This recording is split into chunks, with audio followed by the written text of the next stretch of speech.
الحمد لله رب العالمين والصلاة والسلام على من لا نبي بعده سيدنا محمد بن عبد الله وعلى آله وأصحابه إلى يوم الدين. Chers frères et sœurs, honorables invités, en cette nuit sublime, nous tenons d'abord à adresser à l'endroit de cette magnifique assistance nos salutations les plus spéciales et cordiales. Nous nous réjouissons donc, comme chaque année d'ailleurs, de vous compter parmi nous pour commémorer la naissance du prophète, paix et salut sur lui.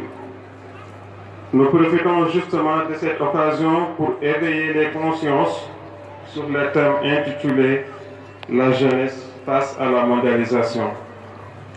La mondialisation, pourrait-on dire, est une homogénéisation de nos différentes cultures, en d'autres termes, un concept dont le but est de construire un monde sans aucune frontière afin de permettre à tout un chacun un accès gratuit au modèle de vivre du voisin.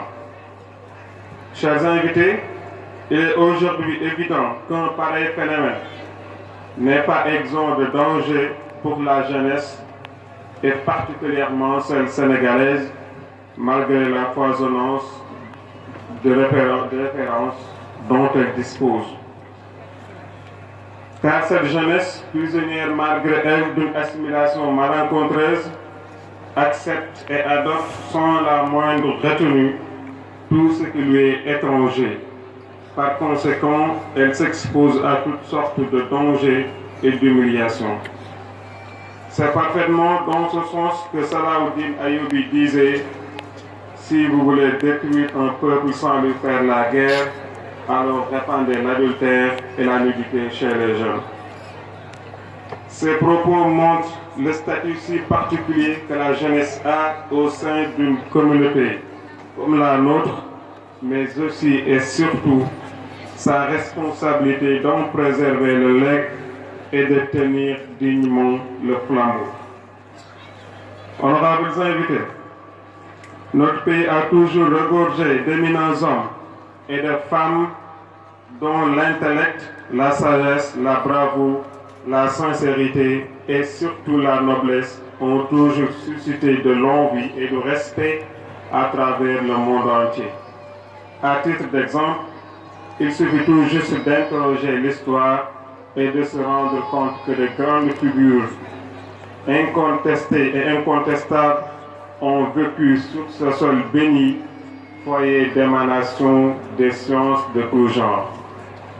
Il serait alors incohérent et injuste de notre part, et plus particulièrement nous jeunes, de continuer de nous rabaisser et de tenter de réduire à néant ce que nos ancêtres ont pu construire de nombreuses années durant. Il est donc temps pour chacun de nous de ressusciter en soi les valeurs ancestrales qui jadis ont illuminé notre cher pays et qui aujourd'hui en ont fait une source inépuisable et une référence mondiale des vertus. Pour terminer, chers frères, nous vous réitérons notre grande satisfaction de pouvoir compter sur vous et sur tous ceux qui, de près ou de loin, ont œuvré pour la réussite de cet événement. Nous vous en remercions donc infiniment et vous souhaitons une assistance divine dans cette vie présente et celle future. Merci, je vous dis bon gamin. Merci, à la prochaine fois, Inch'Allah.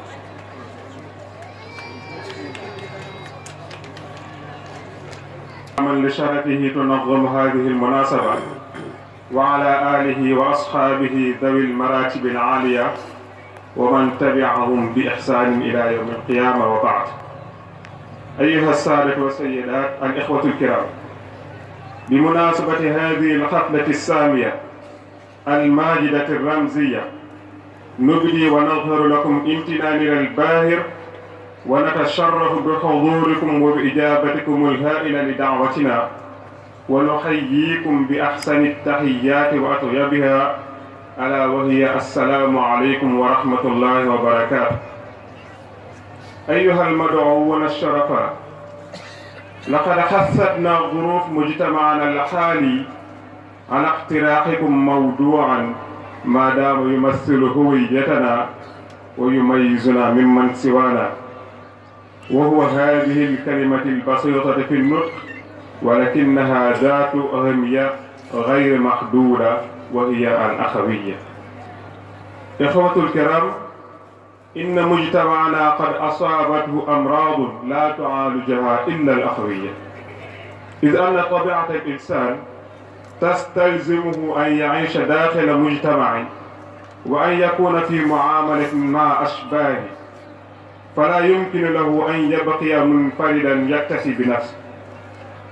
والأخوية أولى وسيلة استعملها النبي صلى الله عليه وسلم عند وصوله إلى المدينة لبناء مجتمع أشرقت منه جميع أنوار الإسلام في جميع أنحاء العالم.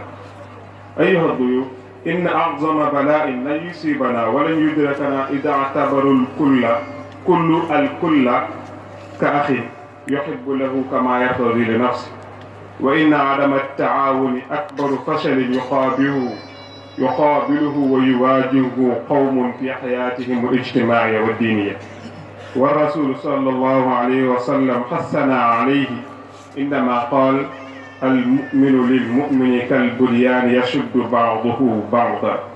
ومن ثم أيها الإخوة، تظهر الأخوية ضرورية تشكل حياتنا وتقيدنا إلى الآمال والغايات وتبعد عنا الخجل والفشل.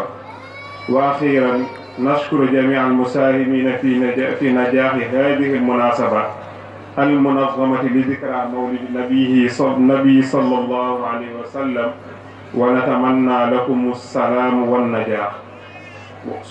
شكرا وإلى اللقاء إلى العام المقبل إن شاء الله.